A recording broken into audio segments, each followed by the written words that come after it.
بسم اللہ الرحمن الرحیم۔ دعا کی قبولیت۔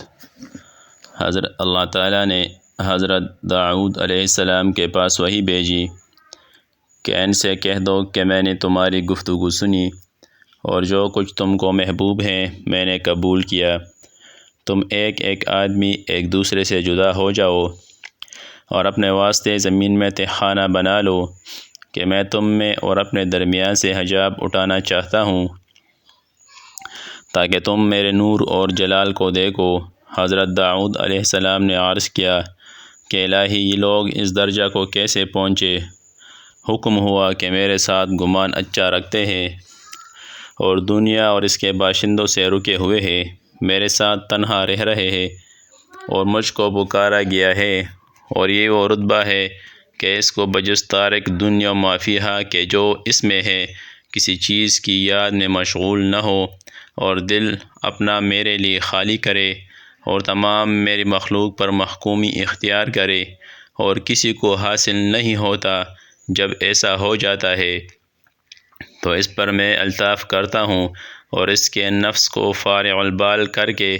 اس کے اور اپنے درمیان سے پردہ اٹھا دیتا ہوں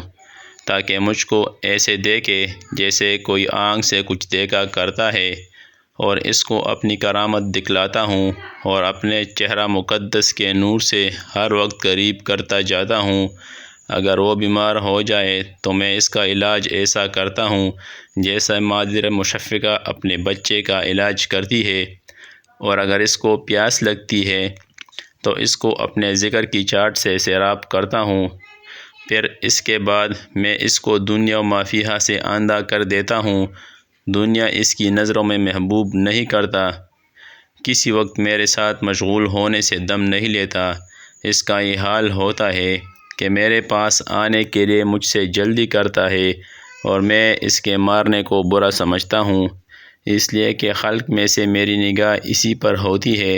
اور میرے غیر کو نہیں دیکھتا، نہ میں اس کے غیر کو دیکھوں۔ اے داؤد علیہ السلام، جب میں اس کو دیکھتا ہوں کہ اس کا نفس گل گیا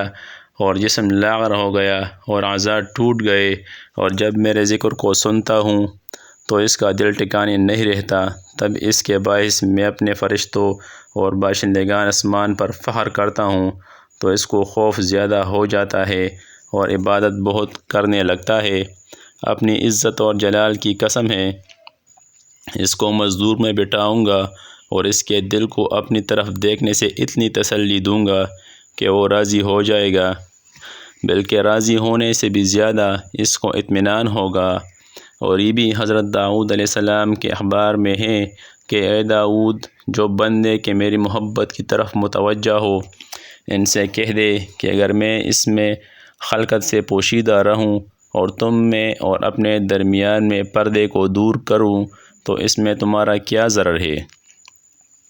تم مجھ کو اپنے دلوں کی آنکھ سے دیکھتے رہو گے، اور اگر میں دنیا کو تم سے علیحدہ رکھوں گا اور دین کو تم پر فراخ کر دوں تو اس میں تمہارا کیا نقصان ہے؟ اور جب کہ تم میری رضا کے طالب ہو تو خلق کا ناراض ہونا تم کو کچھ ضرر نہ دے گا۔ احیاء العلوم حجۃ الاسلام امام غزالی رحمۃ اللہ علیہ۔ ترجمہ مولانا محمد احسن اننطوی رحمۃ اللہ علیہ۔